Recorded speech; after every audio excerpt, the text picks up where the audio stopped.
오늘의 사연을 시작합니다. 안녕하세요. 저는 10년을 넘게 만난 여자친구가 있었던 30대 초반 남자입니다.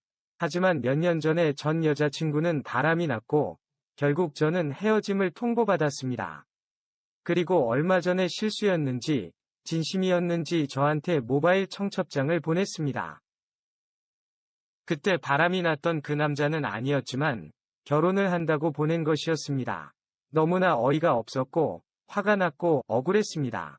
10년이라는 시간 동안 전 여자친구가 고시 공부하는 것을 뒷바라지하였습니다. 학원비와 독서실, 고시원 비용을 내어주었고, 핸드폰 비용 등 일부의 생활비도 보태주었습니다. 대학생 때는 과외 등 알바를 하며 도와주었고, 대학 졸업 후 취업한 후에는 월급을 받아서 도와주었습니다. 하지만 마지막 시험을 보고 나서 공부를 같이 하던 고시생과 바람이 났습니다. 그 후로는 친구들 통해서 간간히 소식을 들었지만 눈과 귀를 닫고 신경을 쓰지 않았습니다. 현재 저는 그때의 배신과 충격 때문인지 그 누구와도 연애를 하지 않은 채 솔로로 살아가고 있습니다.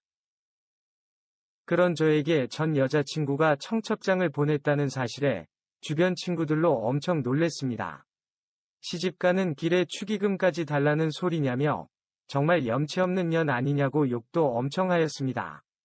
주변 친구들은 절대 가지 말라며 신신당부를 하였습니다. 저는 아직도 그 상처로 누구도 만나지 못하고 외롭고 힘든 시간을 보내고 있는데 반대로 결혼한다는 것이 창피하고 자존심도 너무 상했습니다. 저도 드라마처럼 더 멋지고 예쁜 여자친구를 데리고 당당하게 가서 길을 죽여놓고 싶었습니다. 하지만 별다른 좋은 방법이 없었습니다. 며칠이 지나고 친구들과 술자리에서 또 전 여자친구 결혼 이야기가 나왔고, 화가 나서 술을 많이 마셨고, 친구들에게 넋두리를 하였습니다. 그 다음 날부터 친구들이 미친 듯이 소개팅을 시켜준다며 핸드폰에 불이 나기 시작했습니다. 하지만 여자친구를 만들 생각도 없고, 만나고 싶지도 않았습니다. 그래서 이래저래 핑계를 대면서 도망 다니던 중 한 친구 녀석에게 붙잡히고 말았습니다. 그렇게 진행된 소개팅은 정말 엉망진창이었습니다. 헬스 갔다가 돌아가는 길에 땀을 왕창 흘린 운동복 차림으로 동네 호프집에서 소개팅을 하였기 때문입니다. 정말 인사만 간단히 하고 연락처 받고 나중에 연락드린다고만 하고 갈 생각으로 친구와 여성분을 기다리고 있는데 정말 여신이 술집으로 들어오셨습니다. 심장이 엄청나게 뛰었지만 태연하게 행동하려고 노력하였습니다. 친구와 함께 제법 많은 시간 동안 맥주를 마시며 이야기를 나누었습니다. 그러면서 또 전 여자친구의 결혼 이야기가 나왔고 친구가 소개팅녀에게 같이 결혼식을 가줄 수 없냐고 부탁을 하였습니다. 제가 말도 안 되는 소리 하지 말라고 하며 신경 쓰지 말라고 하였는데 소개팅녀는 흔쾌히 알았다며 날짜와 시간만 알려달라고 하였습니다. 최대한 이쁘게 하고 올 테니 저한테 집 앞으로 데리려 오라고 하였습니다. 그날 이후로 소개팅녀와 2번 더 만나서 밥도 먹고 커피도 마셨습니다. 성격도 털털하니 좋았고 특히나 대화가 잘 통해서 너무 좋았습니다. 전 여자친구 결혼식 날 아침에 소개팅녀에게 연락을 하였지만 전화를 안 받는 것이었습니다. 낚인 건가? 걱정할 때쯤 연락이 왔고 늦지 않게 자기 집 앞으로 데리려 오라고 하였습니다. 만나서 물어보니 아침 일찍 샵을 다녀왔고 옷도 샤랄라해 보이는 하얀 원피스를 입고 나왔습니다. 정말 최고로 이뻐 보였습니다. 웨딩홀에 손을 잡고 들어가는데 얼마나 가슴이 터질 것 같던지 꼭 제가 결혼하는 사람 같았습니다. 전 여자친구에 대한 복수보다 소개팅녀와 손을 잡았다는 것이 저를 더 긴장하게 만들었습니다. 저를 알아본 전 여자친구의 친구들이 수군수군 대기 시작했고 저는 아무렇지 않게 신부대기실로 들어갔습니다. 청첩장 잘 받았고 축하해 주려 왔다고 하였습니다. 혼자 왔냐고 묻는 전 여자친구의 질문에 소개팅녀를 불려서 보여주었습니다. 전 여자친구는 본인보다 훨씬 더 매력있고 예쁜 소개팅녀의 기분이 상한 듯이 뭐 하시는 분이냐고 물었습니다. 소개팅녀는 로펌에서 일하고 있는 변호사라고 하면서 자기소개를 하였습니다. 저도 몰랐던 소개팅녀의 직업이었습니다. 전 여자친구는 고시공부를 결국 포기하고 작은 회사에서 일하고 있는 것으로 알고 있는데 아마 속으로 엄청 자존심에 상처가 났을 겁니다. 결혼식을 다녀온 후 소개팅녀 동네에서 술을 한잔하였습니다. 고시공부하다가 바람을 난 것을 의식해서 직업이 변호사라고 한 거냐고 물었더니 명함을 보여주면서 진짜 변호사라는 것이었습니다. 맨날 때마다 항상 캐주얼하게 입고 다니길래 직업이 변호사일 거라고는 상상도 못했습니다. 당황해하면서 말을 잘 못하자 무서운 사람도 대단한 사람도 아니라고 그냥 평범한 사람이라며 당황해하지 말라고 하였습니다. 조금씩 소개팅녀에게 마음이 생기곤 있었지만 변호사라는 것을 알고 나니 저와 차이가 나기에 만나보자고 말을 하는 것이 실례인 것 같았습니다. 그날 술자리를 헤어지며 고맙다고 나중에 기회가 되면 또 보자고 하였더니 앞으로는 연락 안 할 거냐고 소개팅녀가 역으로 물었습니다. 결혼식 동행 부탁도 끝났으니 아마 볼 일이 없을 거라고 생각해서 한 말이었습니다. 그런데 소개팅녀는 저가 마음에 들어서 도와준 거라며 마음에 들지 않았으면 오늘 이 부탁을 도와주지 않았을 거라고 하였습니다. 그러면서 벌써 세 번째 만남인데 본인이 마음에 들면 얼른 고백하라고 저를 다그쳤습니다. 그렇게 얼떨결에 고백을 하였고 전 여자친구 결혼식 날이 저희 커플의 사귄 날이 되었습니다. 현재 2년 넘게 잘 사귀고 있습니다. 올해 가을이나 내년 봄에 결혼을 하려고 준비 중입니다. 언젠가 시간이 한참 지나서 외모도 직업도 학벌도 집안도 평범하고 다소 숫기가 없는 저를 왜 괜찮게 보았냐고 물어보았습니다. 오랫동안 한 사람만 지켜보며 최선을 다하는 사람이라면 정말 심성이 착하고 이야기하는 들어보니 성실한 사람인 것 같아서 좋았다고 하였습니다. 소개팅을 많이 해보았는데 자기가 전문직 여성이라는 것을 아는 경우에는 어떻게 결혼해서 편하게 살아보려는 남자들이 참 많았다고 하였습니다. 게다가 대화도 잘 통하고 성격도 잘 맞는다고 하였습니다. 지금도 제 여자친구가 변호사인 것이 다소 낯설을 때가 있습니다. 가끔 보는 정장 차림은 더욱더 어색합니다. 후드티에 추리닝을 입는 여자친구가 너무 편하고 좋습니다. 지금까지 저의 지루한 연애 이야기를 들어주셔서 감사합니다. 제 결혼식 청첩장이 나오면 바람난 전 여친에게 보내볼까요? 오늘의 사연은 여기까지입니다. 구독과 좋아요, 알림 설정 부탁드립니다. 긴 글을 읽어주셔서 감사합니다. 구독과 좋아요 꾹꾹 눌러주세요. 꾹꾹. 알림 설정도 꾹꾹 눌러주세요. 오늘의 사연을 시작합니다.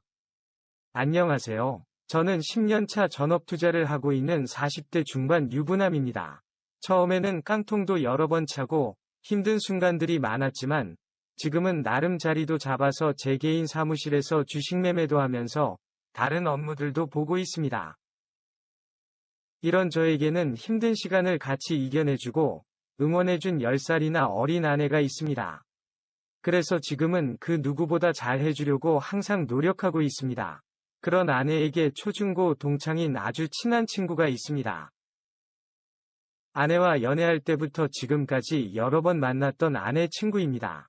이쁘고 몸매도 좋은 그런 친구였지만 저는 그다지 좋아하지 않았습니다. 항상 저를 보면서 자기 남친은 아우디를 타네, 벤츠를 타네 그러면서 저를 비교하였고 본인이 이쁘고 남자들이 잘 따른다는 것을 잘 알기에 그만큼 싸가지도 없었습니다.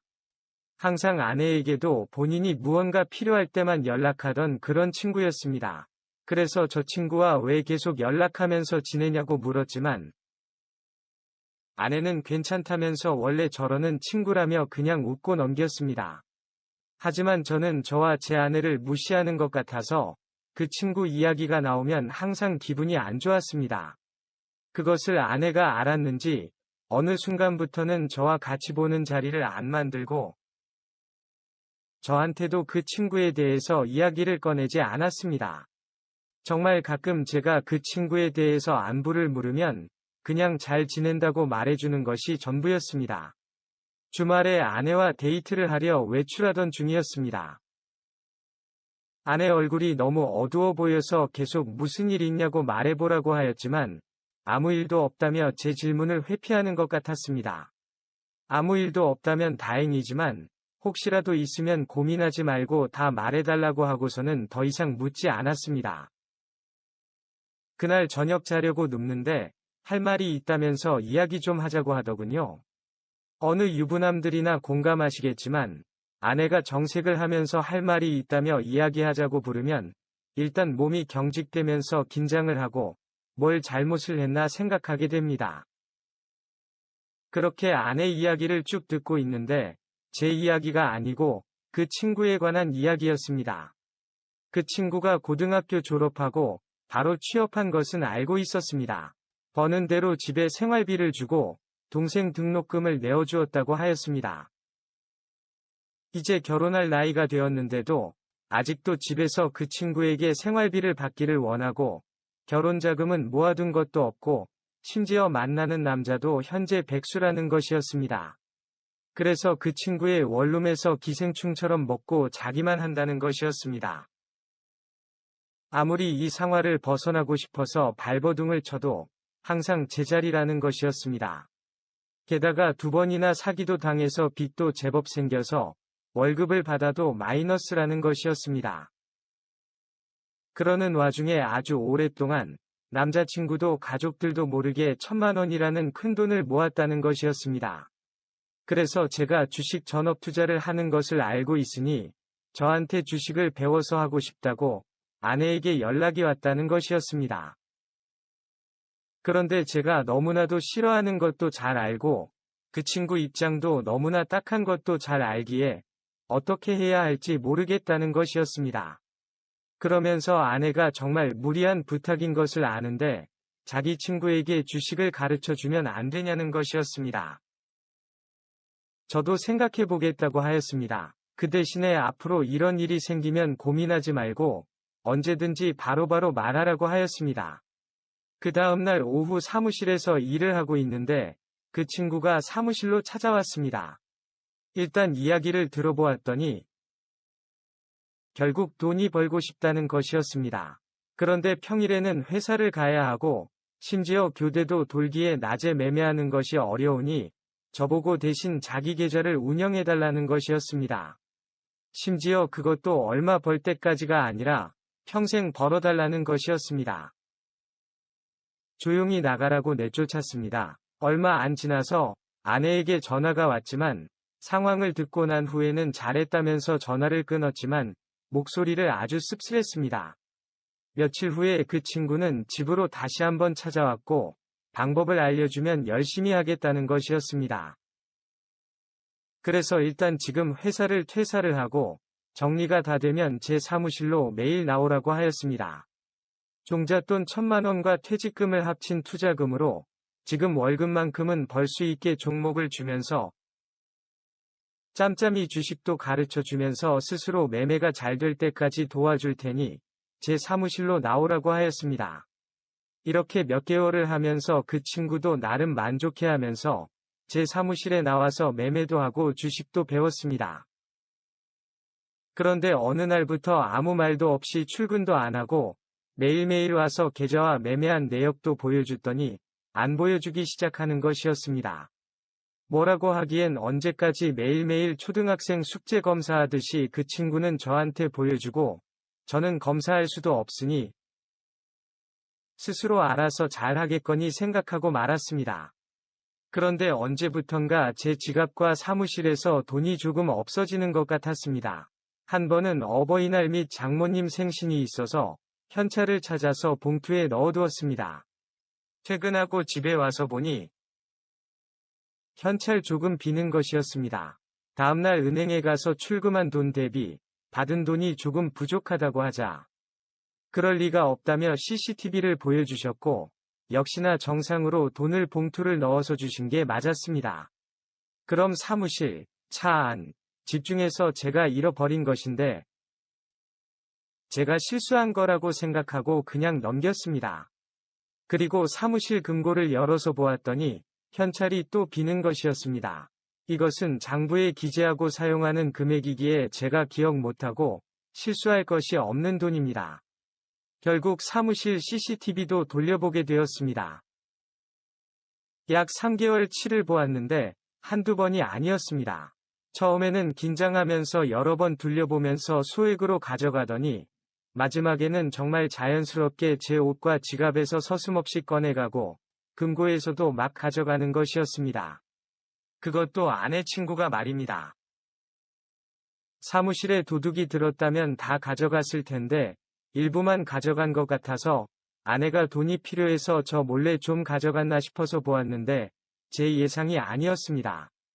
그 다음날 아내 친구에게 CCTV 영상을 보여주며 더 이상 사무실에 나오지 말고 아내가 빌려준 돈과 몰래 훔쳐간 돈 다음 주까지 전부 갚으라고 하였습니다. 그렇지 않으면 이거 들고 경찰서 가겠다고 하였습니다. 잘못했다면서 그 자리에서 무릎을 꿇고 비는 것이었습니다. 다른 것도 아니고 돈을 훔쳐가는데 도대체 더 이상을 뭐를 믿고 같은 공간에서 지낼 수 있겠냐며 나가달라고 하였습니다. 그런데도 계속 잘못했다고 다시 안 그러겠다고 믿어달라며 빌고 있길래 도대체 왜 그랬냐고 물었더니 수익이 작고 나니까 더 큰 욕심이 났다고 하였습니다. 그래서 사채를 빌려다가 더 큰 돈으로 매매를 한 것이었습니다. 그러다 보니 조금만 빠져도 더 빠지면 복구를 못할까봐 기다리지 못하고 손해보고 팔고 이자를 내야 되니까 수익 나기 전에 손해보고 팔고 수익 중일 때는 더 크게 수익을 낼 종목도 이 수익도 못 먹을까봐 일찍 팔아버린 것이었습니다. 그러면서 원래 투자금과 그동안 수익이 나면서 늘어난 투자금은 이미 바닥을 찍은 지 오래됐고 사채에 빌린 돈도 약 40% 정도 잃은 상태였습니다. 그러다 보니 제 돈에도 손을 대기 시작한 것이었습니다. 사채에서 빌린 돈, 훔친 돈 등만큼을 자기에게 빌려주고 용서만 해준다면 다시 열심히 하겠다는 것이었습니다. 내가 무엇을 믿고 왜 내 돈까지 빌려줘 가면서 매매도 시켜주고 주식을 가르쳐줘야 할지 모르겠다며 사정은 다 알겠으니 나가달라고 하였습니다. 그랬더니 갑자기 옷을 다 벗으면서 어차피 자기는 이 돈 못 갚으면 이 몸도 자기 몸이 아니라면서 언제든지 제 마음대로 하게 해줄 테니 제발 살려달라는 것이었습니다. 당장 옷 입고 나가라고 하고서는 제가 사무실을 나와서 집에 왔습니다. 몇 시간쯤 지나서 경찰서에서 성폭행 신고가 들어왔다며 전화가 왔고 알고 보니 아내 친구가 허위로 신고한 것이었습니다. 몇 시간의 조사와 몇 번의 경찰서 방문과 사무실 CCTV 제출하고 나서야 무죄로 밝혀졌습니다. 아내도 모든 사실을 알고 나서야 치가 떨린다면서 그 친구와는 연을 끊었습니다. 아내가 무고죄로 신고하라는 것을 제가 더 이상 엮이고 싶지도 않다며 하지는 않았습니다. 통해 들은 소식으로는 아직도 여기저기 돈을 빌려서 주식이랑 비트코인을 한다는 이야기는 들었습니다. 정신 나간 아내 친구에게 물릴 뻔했던 제 사연을 들어주셔서 감사합니다. 오늘의 사연은 여기까지입니다. 구독과 좋아요, 알림 설정 부탁드립니다. 긴 글을 읽어주셔서 감사합니다. 구독과 좋아요 꾹꾹 눌러주세요. 꾹꾹. 알림 설정도 꾹꾹 눌러주세요.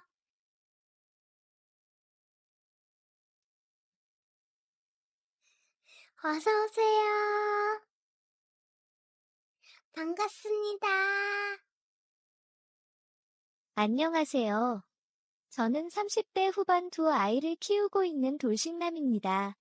20대 후반 아는 사람의 소개로 전 와이프를 처음 만나 약 1년 정도의 연애 후에 결혼을 하였습니다. 전 와이프를 만나기 전까지는 연애를 한 번도 못한 모태 솔로였습니다. 그러다 보니 전 와이프의 연애 코치를 받으면서 연애를 하였습니다.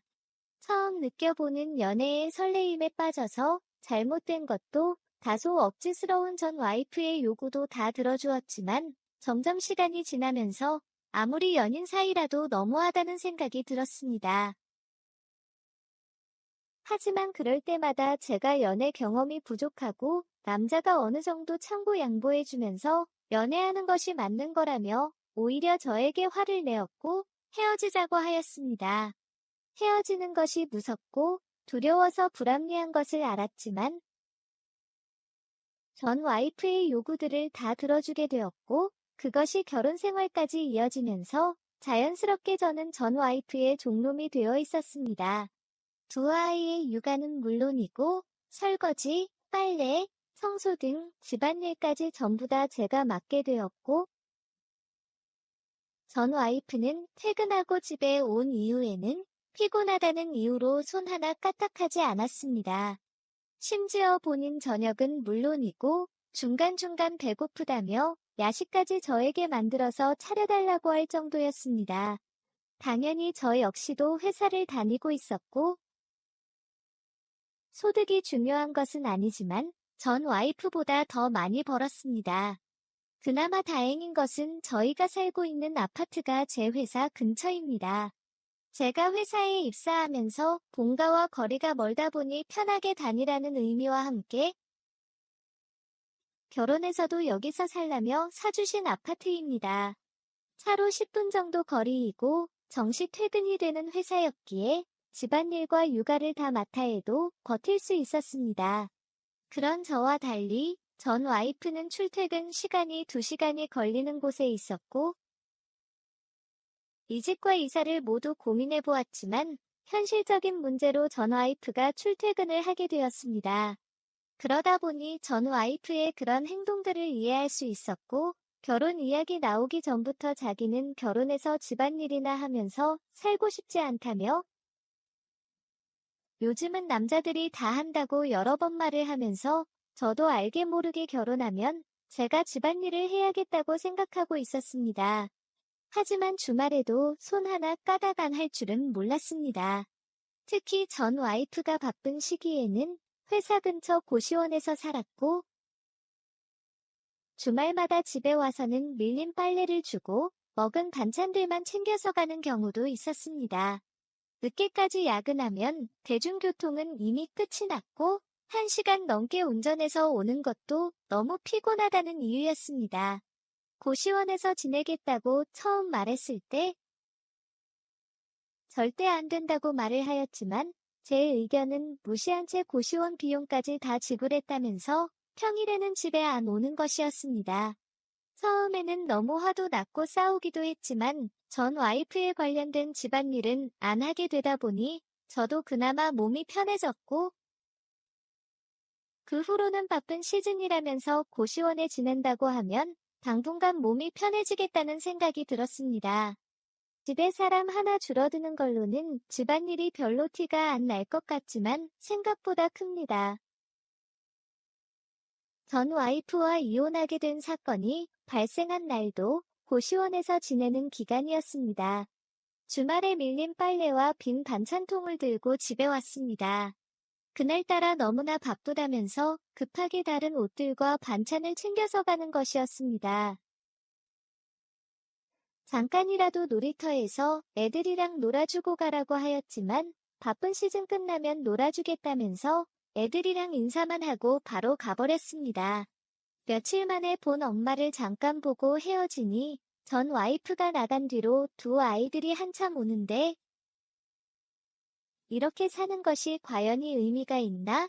행복하게 살기 위해서 일을 하는 건데 행복하게 사는 건가라는 자괴감도 들었습니다.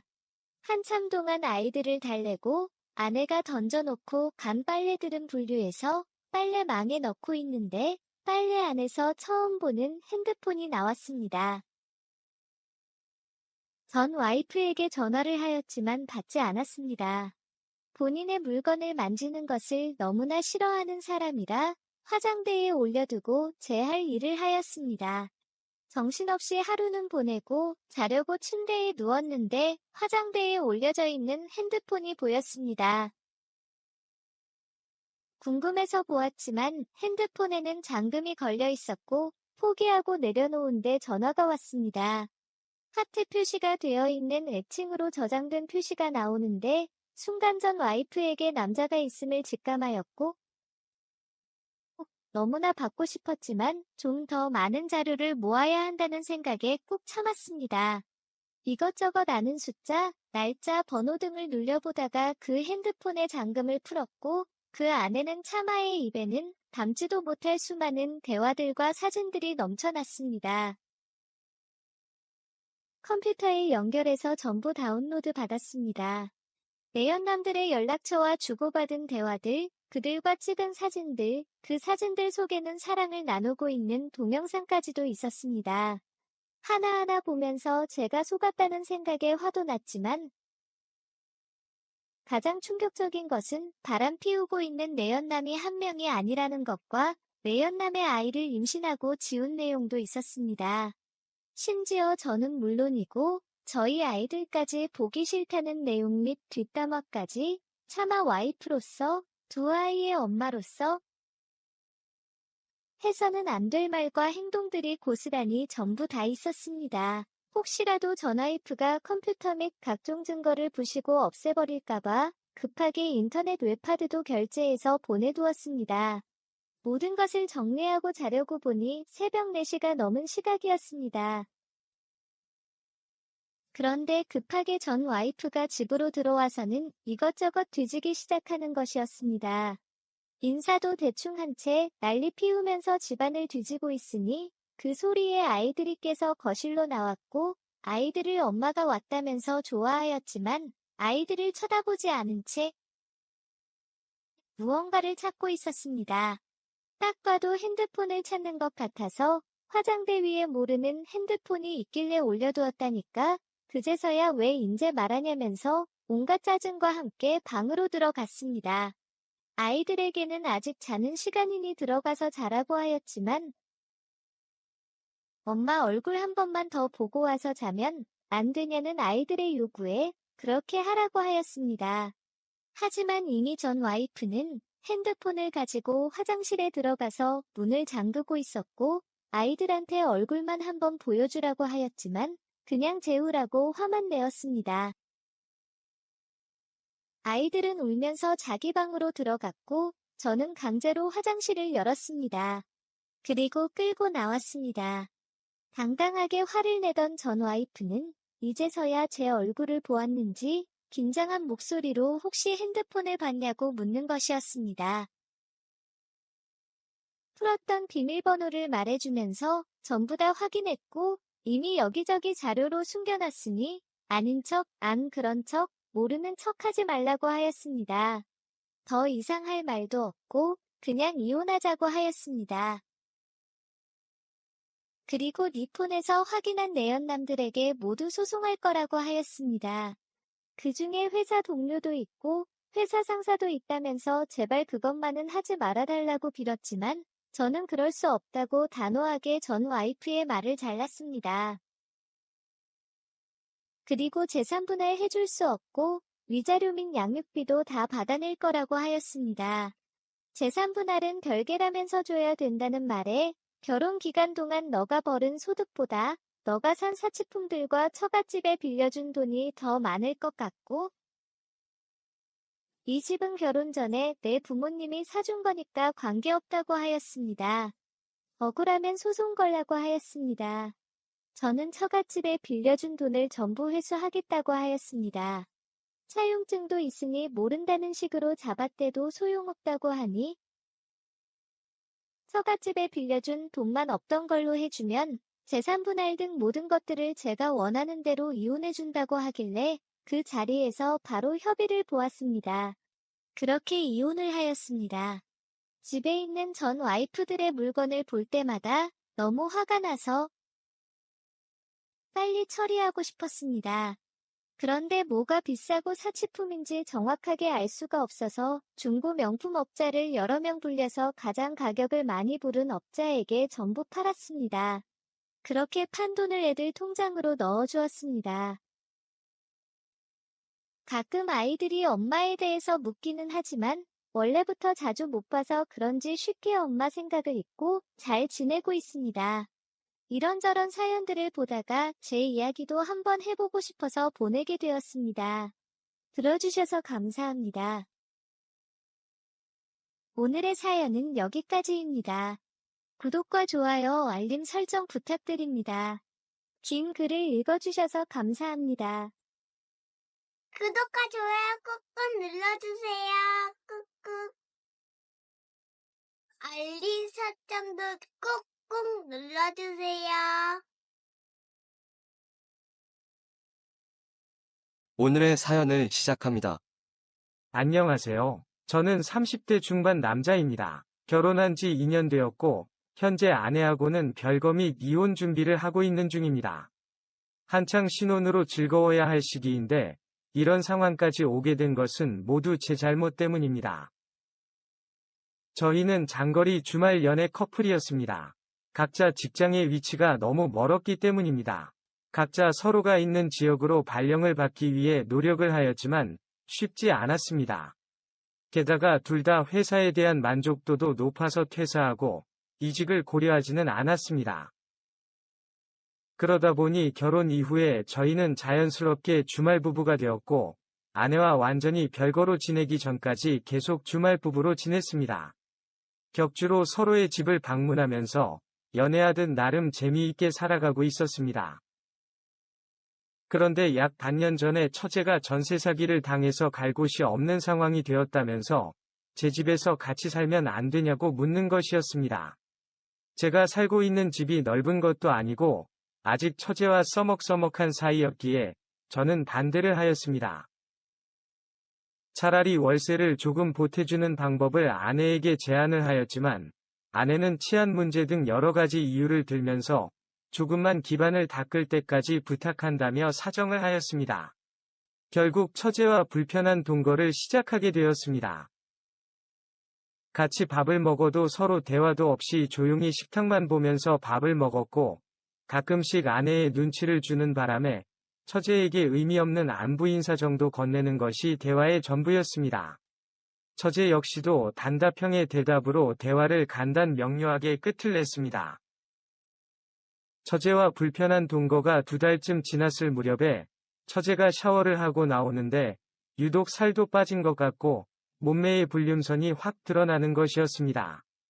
전세 사기로 마음고생이 심했는지 좀 통통한 편이었던 처제가 살이 빠지면서 처제의 몰랐던 글래머스러움과 섹시함이 보이기 시작했습니다. 특히 허리가 잘록하게 들어가면서 몸매가 더욱 예뻤습니다. 처음으로 처제를 빤히 쳐다보다가 처제와 눈이 마주쳤고 순간 엄청 뻘쭘하고 민망했습니다. 그날 저녁 자려고 누웠는데 자꾸 처제의 모습이 생각이 나서 한참을 뒤척거리다가 결국 편의점 앞에서 맥주 몇 캔을 마시고 들어와서 겨우 잠이 들었습니다. 처제도 제가 쳐다본 것이 신경 쓰였는지 옷도 더 신경 써서 얌전한 것으로 차려입는 것 같았습니다. 하지만 제 눈에는 옷이 보이지 않았습니다. 속으로 제 자신이 미쳤다고 정신 차리자고 다짐을 했지만 이미 저는 처제에게 자연스럽게 다가가는 방법을 고민하고 있었습니다. 몇 개월을 같이 지내면서도 출퇴근 카풀을 하거나 같이 밥을 먹은 적이 없는데도 제가 먼저 카풀과 식사를 제안하였습니다. 그러면서 처제니까 잘해주는 것뿐이라면서 절대 나쁜 의도가 없다는 식으로 합리화를 하면서 처제와 가까워지려고 노력하고 있었습니다. 처제도 처음에는 경계를 하는 것 같더니 시간이 지나면서 경계는 조금씩 풀리고 저에게 잘해주기 시작했습니다. 같이 장을 보면서 처제와 첫 터치가 있었고 저는 숨쉬기 힘들 정도로 심장이 벌렁벌렁 거렸지만 처제는 별다른 거부감 없이 평범해 보였습니다. 괜히 저 혼자만 긴장하는 것 같다는 생각이 들었고 처제에게 용기를 내어 등산을 가자고 하였습니다. 어렸을 때 운동선수를 했던 처제는 좋다면서 요번 주말에 가자고 하였습니다. 요번 주말은 아내도 안 오는 주였기에 좋은 기회라고 생각이 들었습니다. 주말 아침 일찍 출발해서 등산도 끝내고 가볍게 막걸리도 한 잔을 한 뒤에 집으로 돌아왔습니다. 제가 아쉽다면서 회와 소주를 사서 집에 들어왔고 미리 준비해놨던 다소 수위가 높은 영화를 보면서 처제와 같이 술을 마셨습니다. 영화가 시작한 지 20분도 되지 않아서 화끈한 장면들이 나오기 시작했고 1분 1초가 1시간인 것처럼 숨이 막혔습니다. 몇 번이 고민 끝에 과감히 처제의 손을 잡았고 당황하는 처제가 도망가기 전에 키스까지 했습니다. 강하게 밀쳤지만 저는 이미 이성을 잃었고 결국 처제와 끝까지 갔습니다. 처제는 제가 자기를 여자로 볼 줄 몰랐다면서 그래도 처제인 자기한테 이러면 안 되는 거 아니냐며 울었습니다. 우는 처제를 달래가며 단순 욕망이 아니라 사랑하는 감정이었다며 처제의 마음을 제 쪽으로 많이 돌려놓았습니다. 그 다음부터는 다시 아느니 이번에는 처제가 저에게 먼저 키스를 하였습니다. 그렇게 서로 더 알아가게 되었고 결국 아내가 없는 평일에는 거의 부부처럼 지내게 되었습니다. 심지어 아내와 있는 주말에도 처제와 밖에서 몰래 만나서 데이트까지 할 정도로 과감해졌고 결국 아내에게 처제와의 관계를 걸리게 되었습니다. 평일 저녁에 처제와 퇴근하고 오는 차 안에서부터 뜨거워졌고 결국 집에 거의 다 왔다는 생각에 단둘이 탄 엘리베이터 안에서 둘이서 불타올랐고 처제를 부둥켜 안고 집 현관문을 열었는데 집 안에 아내가 있는 것이었습니다. 와이프도 이상함을 느꼈던 것 같습니다. 집에 오자마자 이런 모습을 바로 보게 될 줄을 몰랐다면서 아내는 실없이 웃기만 하였고 더 이상 저와 처제하고는 할 말이 없다면서 양가 부모님께 전화를 걸었습니다. 양가 부모님들 모두 집에 오셔서 모든 사실을 알게 되었고 그 와중에는 처제는 다 자기 잘못이라면서 죽겠다며 소동을 피웠습니다. 그날로 처제는 장인 장모님과 처갓집으로 같이 갔고 아내는 주말에 더 이상 집에 오지 않았습니다. 한 달이 넘도록 아내는 제 연락을 받고 있지 않으며 이혼하자거나 용서한다거나 그 어떠한 말도 없이 조용한 상황입니다. 당연히 아내가 이혼을 하자고 할 것 같아서 조용히 마음의 준비를 하고 있는 중입니다. 처제는 다행히도 별 사고 없이 여전히 회사도 잘 다니고 있습니다. 이야기하려고 회사 앞으로 찾아갔지만 이러면 안 된다면서 그냥 가버렸습니다. 이혼이라는 결말이 당연한 거겠지만 혹시나 아내가 용서를 하고 받아준다면 그리고 열심히 노력한다면 다시 예전처럼 돌아갈 수 있을까요? 그리고 못난 저도 자식이라고 반찬을 해서 가끔씩 어머니가 오셨다가 가시는데 아버지께서 저를 더 이상 자식으로 생각 안 하고 지내시겠다면서 완전 마음을 닫으셨다고 하셨습니다. 그리고 장인 장모님도 빨리 이혼시켜달라면서 하루도 몇 번씩 전화가 오신다고 하셨습니다. 과연 제가 양가 부모님에게 용서를 받을 수 있을까요? 오늘의 사연은 여기까지입니다. 구독과 좋아요, 알림 설정 부탁드립니다. 긴 글을 읽어주셔서 감사합니다. 구독과 좋아요 꾹꾹 눌러주세요. 꾹꾹. 알림 설정도 꾹꾹 눌러주세요.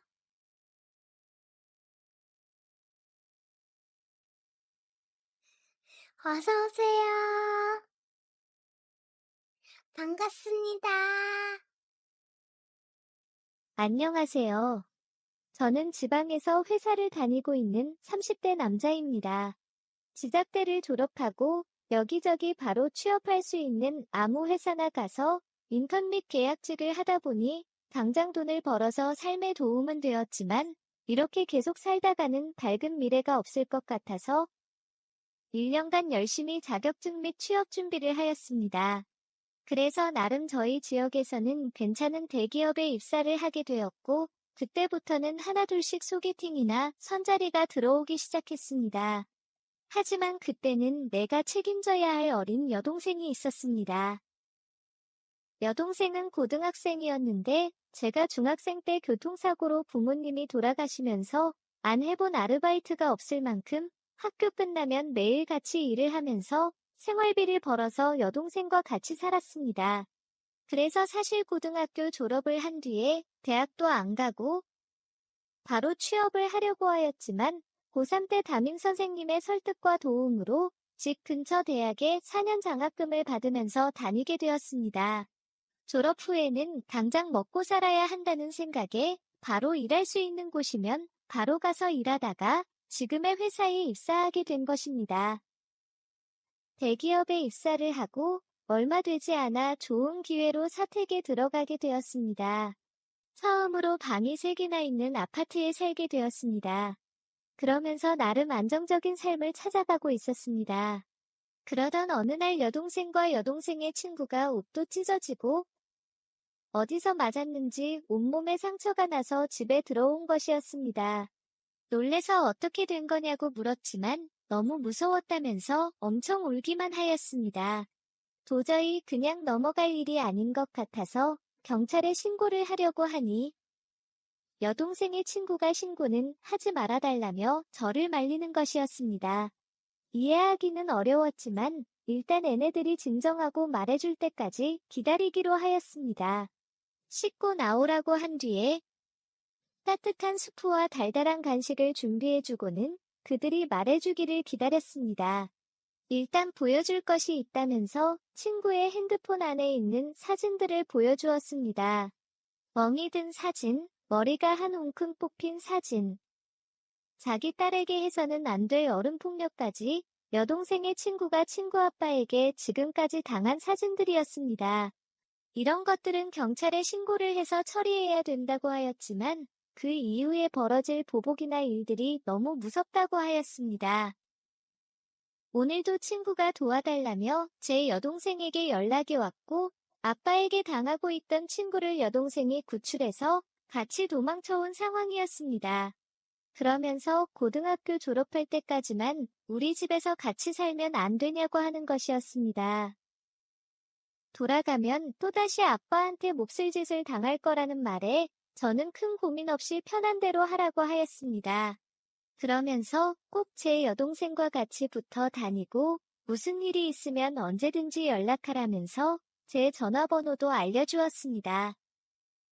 그날부터 셋이서 같이 살게 되었습니다. 수시로 연락을 하면서 여동생과 친구의 안전을 확인하였고 가끔씩 학교 앞에 친구의 아빠가 기다리고 있다면서 도와달라고 연락이 오면 근무 중이었지만 몇 번이나 택시를 타고 데리러 갔습니다. 그렇게 1년 3개월이 지났고 그 둘은 고등학교를 졸업하였습니다. 여동생은 대학을 가면서 서울로 유학을 갔고 친구는 미용사가 되었습니다. 약 2년이란 시간을 같이 살다 보니 여동생의 친구도 제 친여동생이 되어 있었습니다. 그런데 이제 성인이 되었으니 이 집에서 나가야 되냐고 저한테 묻는데 순간 너무 서운했습니다. 절대 그런 것 없으니 편하게 지내라고 하였습니다. 하지만 친구는 그렇지 않은 것 같았습니다. 제 여동생이 없는 집에 있는 것이 미안한 것 같았습니다. 그래서 합의를 본 것이 매달 10만 원씩 생활비를 받기로 하면서 당당하게 월세를 내고 사는 걸로 하였습니다. 그러는 사이에 주말마다 내려오던 여동생은 학교 생활이 재미있는지 점점 뜸하게 내려왔고 친구는 하루빨리 돈을 모아서 개인 미용실을 차리겠다는 목표로 일이 끝나면 친구를 만나거나 놀지 않고 바로바로 집에 들어왔습니다. 그런 모습이 너무 이쁘고 기특해서 얼마 되지는 않지만 제가 모아놓은 돈을 주면서 미용실을 차리라고 하였습니다. 절대 공짜로 주는 것이 아니라 투자를 하는 거라고 하였습니다. 너무 고맙다면서 펑펑 울었고 그 일 이후로 더 가까운 사이가 되었습니다. 가게 자리를 알아보는 것부터 셀프 인테리어까지 같이 하였고 가게를 오픈한 이후에는 매일 같이 저한테 매출과 수익을 말해주었습니다. 몇 개월마다 말해줘도 된다고 하였지만 돈 관리는 투명해야 된다면서 매일 같이 말해주었고 자연스럽게 둘 다 퇴근한 이후에는 둘이서 앉아서 이야기하는 시간이 많아졌습니다. 그러다 저희 둘은 이성적인 호감을 가지게 되었고 조심스럽게 썸 타는 사이가 되었습니다. 법적으로나 도덕적으로나 문제가 되는 사이는 아니지만 적지 않은 나이 차이와 여동생의 제일 친한 친구라는 것도 게다가 절대 이런 사이가 되길 바라서 과거의 그녀를 우리 집에 받아주고 가게 차리는 것을 도와준 것이 아닌데 제 순수한 진심이 다르게 비칠까봐 걱정이 되었습니다. 그래서 몇 번이나 가족 같은 오빠 동생 사이로 지내자고 이야기를 나누어 보았지만 그녀는 저를 좋아한 지 한참 되었다면서 절대 그럴 수 없다고 하였습니다. 그리고 좋아하는 마음이 단지 고마움에서 시작한 마음이 아니라며 자기의 진심을 알아달라고 하였습니다. 부모님이 돌아가신 이후로 모든 문제와 상황을 상황 여동생과 상의를 하면서 살아왔는데 차마 이것만큼은 여동생과 상의를 할 수가 없어서 한참을 고민하였습니다. 그러던 중에 오랜만에 집에 내려온 동생은 저를 보더니 고민이 많아 보인다며 말해보라고 하였고 제가 아무 말도 안 하고 없다고 하자 그녀가 있는 사실을 모두 말해버렸습니다. 동생은 순간 놀라는 것 같았지만 어느 정도 예상을 했다는 듯이 말을 하였습니다. 그러면서 제가 필요 이상으로 걱정과 고민을 많이 하는 타입이니 무시하고 강하게 밀어붙이라고 그녀에게 말하는 것이었습니다. 또 저한테는 뭐가 고민이고 걱정이냐면서 잘 만나보라고 하였습니다. 이 정도는 훌륭한 애인이자 미래의 신부감이 아니냐면서 정신 차리라고 하였습니다. 그날 이후로는 저희는 급속도로 연애를 하기 시작했고 며칠 뒤부터는 방도 합치면서 동거하는 커플이 되었습니다. 1년 정도 동거하면서 지내다 보니 자연스럽게 결혼한 부부가 되었습니다. 결혼식을 고민해 보았지만 그 돈으로 조금 더 빨리 자리를 잡기로 하였습니다. 부부가 되고 나니 아내는 아기를 빨리 가지길 원했고 부부 생활 시에 자꾸만 아내다가 하라고 하더니 나중에는 아예 제가 빼지 못하게 허리 감아버렸습니다. 그런데도 쉽게 임신이 되지 않자 아침 저녁으로 계속해서 제 위로 올라오는데 기가 너무 빨려서 힘이 듭니다. 하지만 저도 빨리 저와 아내를 닮은 이쁜 아기를 가지고 싶은 마음에 하루하루가 너무 행복합니다. 그리고 아내와 여동생 사이도 여전히 좋고 새언니와 시누이 이런 거 없이 예전처럼 편하게 지내고 있습니다. 안 좋은 일이 있어서 아내와 만나게 되었고 그 안 좋은 일들이 무엇인지 잘 알고 있지만 결혼도 하고 임신도 준비 중인 이 상황에서 한 번 정도는 아내와 상의 후에 장인어른을 만나 뵙고 인사를 드리는 것이 맞는 건지 아니면 이렇게 결혼한 소식도 알리지 않은 채 지내는 것이 맞는 것인지 요즘 들어서 고민이 됩니다. 어떻게 하는 것이 맞는 걸까요? 오늘의 사연은 여기까지입니다. 구독과 좋아요, 알림 설정 부탁드립니다. 긴 글을 읽어주셔서 감사합니다. 구독과 좋아요 꾹꾹 눌러주세요. 꾹꾹. 알림 설정도 꾹꾹 눌러주세요.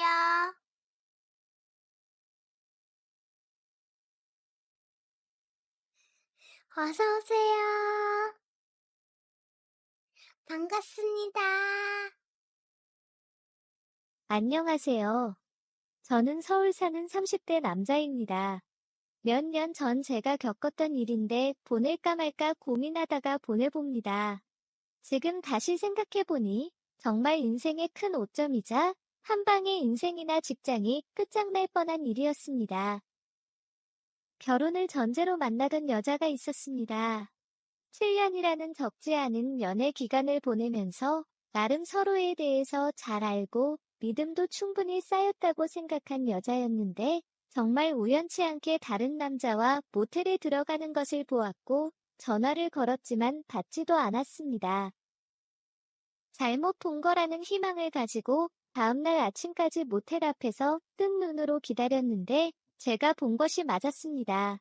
자연스럽게 그 남자 품에 안겨서 나왔으며 엄청 다정하게 이야기를 나누고 있었습니다.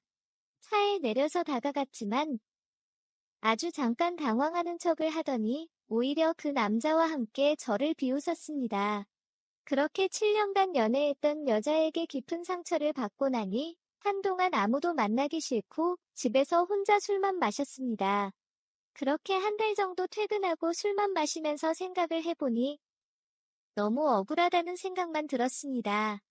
군대를 다녀와서부터 지금까지 가장 황금 같은 20대에 세상에서 가장 나쁜 여자한테 걸려서 제대로 놀지도 못하고 많은 여자들도 만나보지도 못하고 지나갔다는 생각에 너무 억울했습니다. 그때부터 지인들에게 여자 소개시켜달라며 연락도 돌렸고 친구들과 약속을 잡아 기회가 될 때마다 클럽이나 나이트를 계속 다니면서 가리지 않고 만날 수 있을 만큼 모든 여자를 다 만나고 다녔습니다. 그러던 중에 학교 후배에게서 괜찮은 여자가 있는데 소개팅할 생각이 있냐며 연락이 왔습니다. 여자를 가리지 않을 때라서 당연히 수락을 하고 소개팅할 여자분의 연락처를 받았습니다. 메신저에 나오는 프로필 사진을 보니 얼굴도 예쁘고 몸매도 훌륭했습니다. 게다가 저보다 4살이나 어려서 너무 좋았습니다. 그런데 본인이 예쁜 줄 아는 것인지 연락도 잘 안 되고 만나는 약속을 잡기도 힘들었습니다. 피곤해서 잤다, 회사에서 바빴다 등등 나름의 이유는 있었지만 그것도 보다도 주고받는 메시지가 차갑게 단답형이고 전화도 잘 안 받는 것이 얼굴값 하는 줄 알았습니다. 나중에 왜 이랬는지 이유를 알았고 그 이유는 뒤에서 말씀드리겠습니다. 아무튼 그렇게 소개팅녀와 만났습니다. 그녀가 원하는 대로 파스타 가게에서 만나서 간단 식사를 했고 이런저런 이야기를 나눴습니다. 만나서 이야기해보니 상당히 친절하고 말도 따뜻했습니다.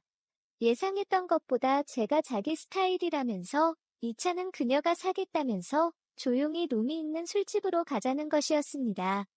만난 첫날이라 파스타 먹고 그 뒤에 커피 정도 마신 뒤에 헤어질 줄 알았는데 여자가 사겠다면서 술을 마시려 가자고 하니 제가 거절할 이유가 없었습니다.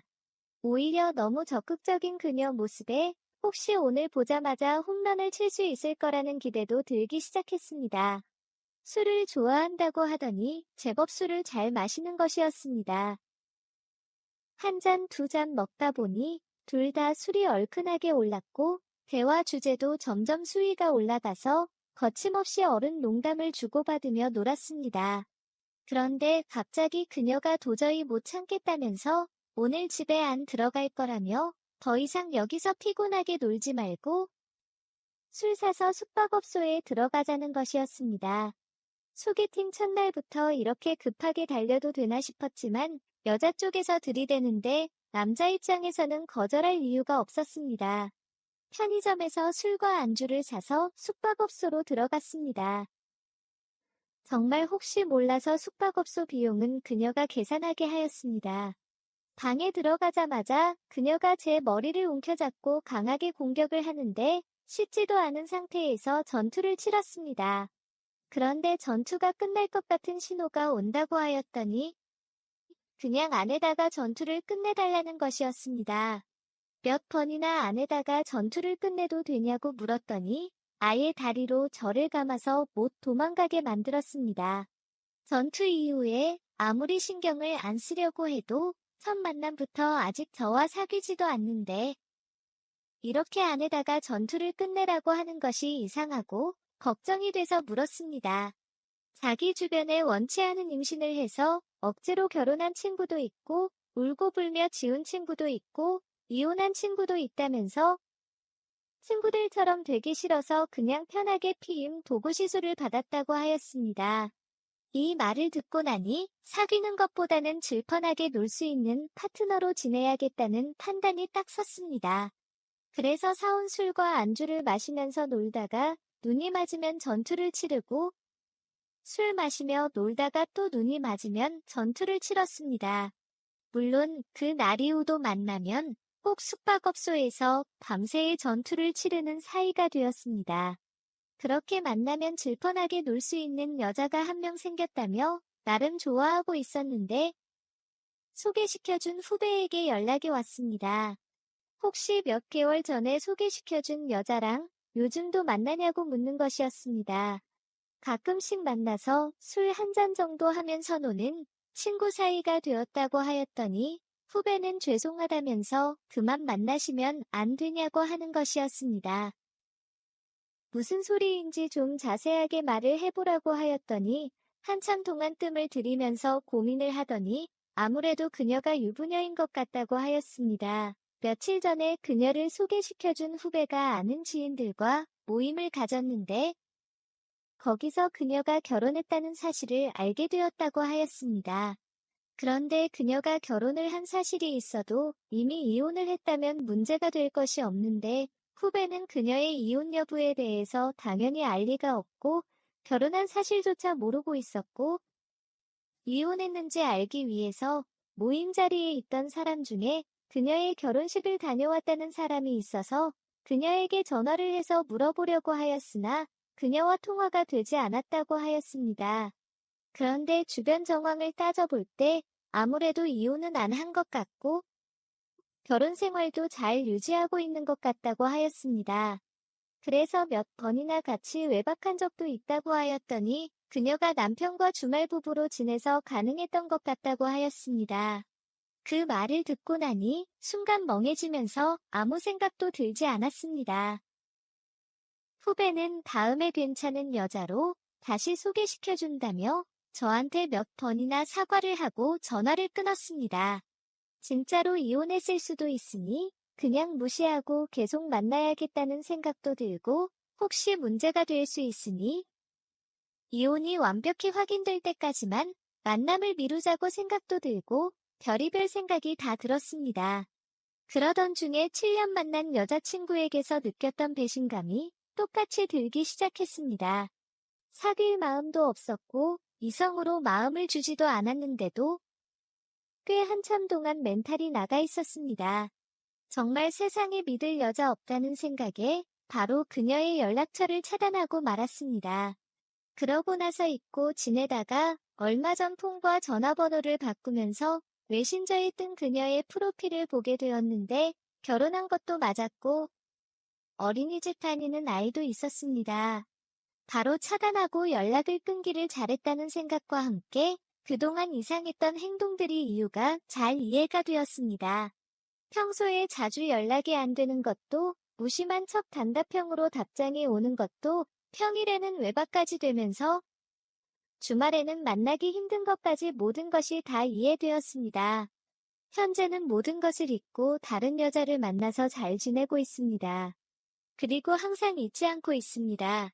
세상에 믿을 여자는 엄마뿐이다.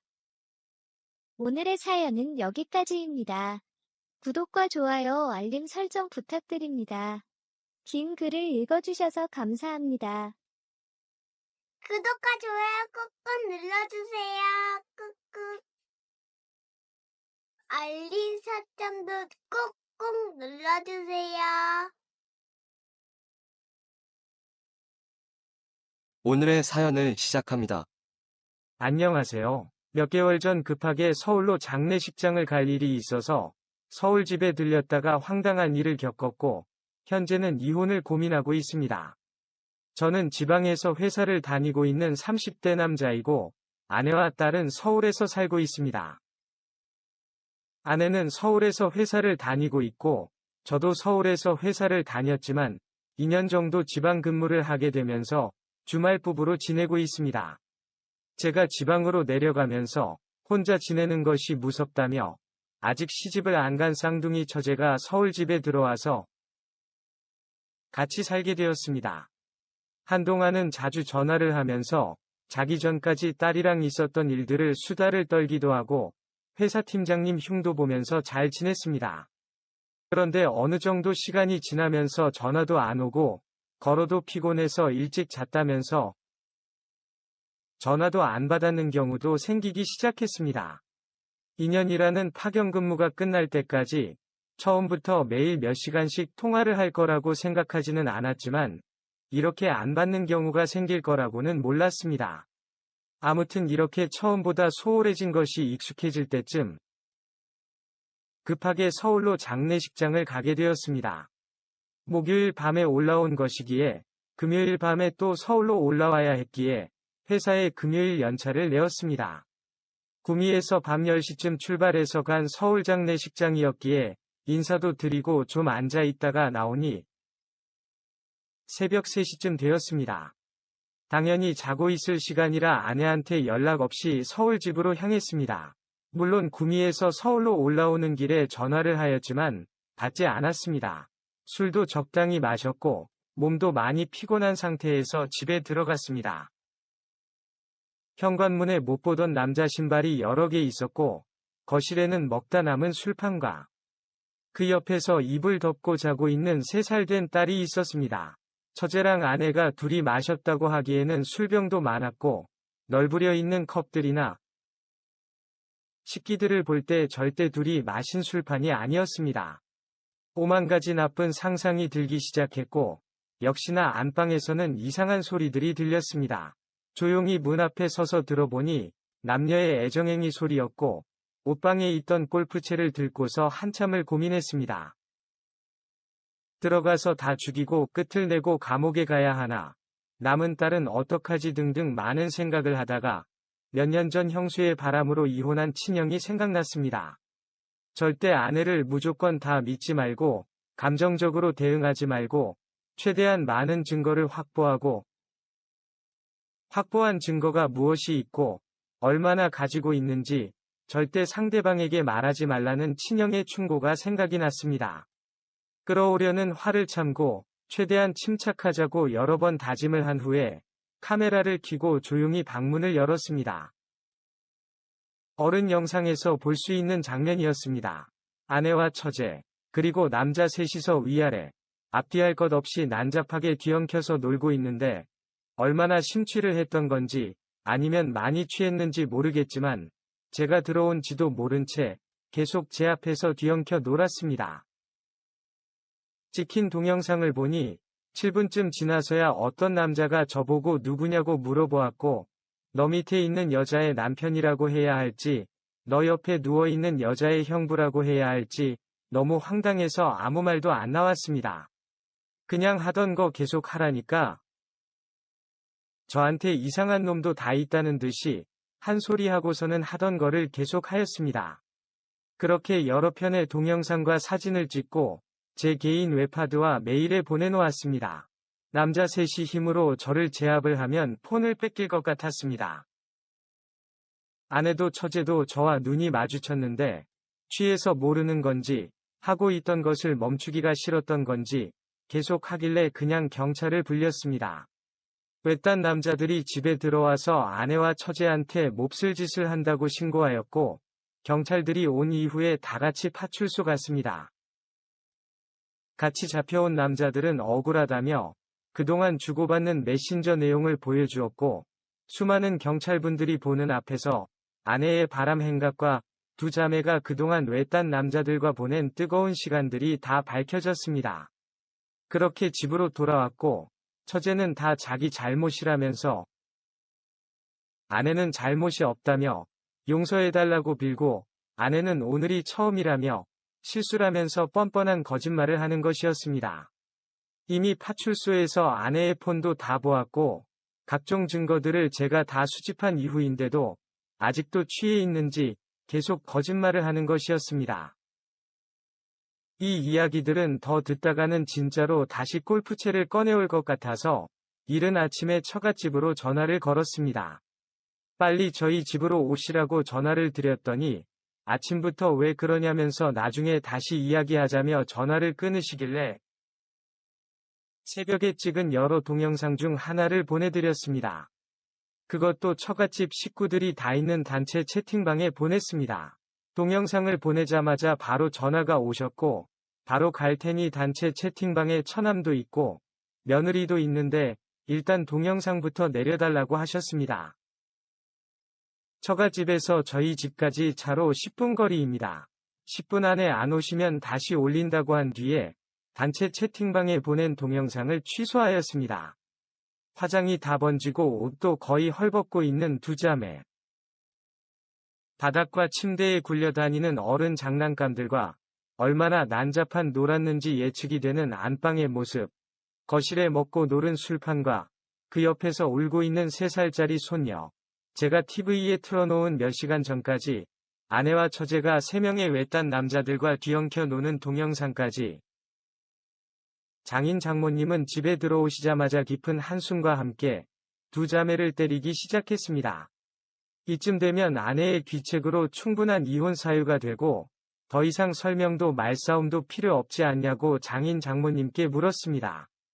뻔뻔하게 한 번만 용서해달라며 이해해달라는 말씀이 나오지 않을까봐 살짝 걱정은 됐지만 아무리 자기 딸들이지만 이런 경우라면 이혼당하는 것이 맞다면서 원하는 대로 다 해주신다고 하였습니다.